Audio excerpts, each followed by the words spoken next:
അസ്സലാമു അലൈക്കും വറഹ്മത്തുള്ളാഹി. ഞാനിപ്പോൾ നാപ്പോക്ക് ഇന്ത്യൻ ബേക്കറിയിലാണ്. ഇവിടെ എല്ലാ ബേക്കറി ഐറ്റംസ് എല്ലാം ഉണ്ട്.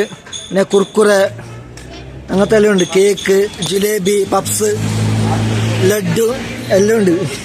അതിപ്പോൾ ഇത് കാണിച്ചു തരാം. മൈസൂർ പാക്ക് 2, പിന്നെ ജിലേബി ഉണ്ട്, ലഡ്ഡു ഉണ്ട്, പിന്നെ പേട ഉണ്ട്, ദൂത് പേട അല്ല ഫ്രഷ് ഐറ്റമാണ്. പിന്നെ ഡെയറി മിൽക്ക് ചോക്ലേറ്റ്, ഇവിടെ എല്ലാ ഐറ്റം ഉണ്ടോ.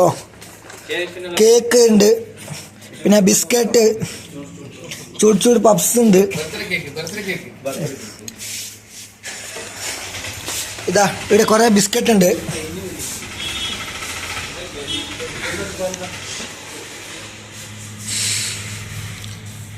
പിന്നെ ഇതാ ക്രീം ബന്ന്, പിന്നെ കേക്ക് ഐറ്റംസ് എല്ലാം ഉണ്ട്. Birthday cake.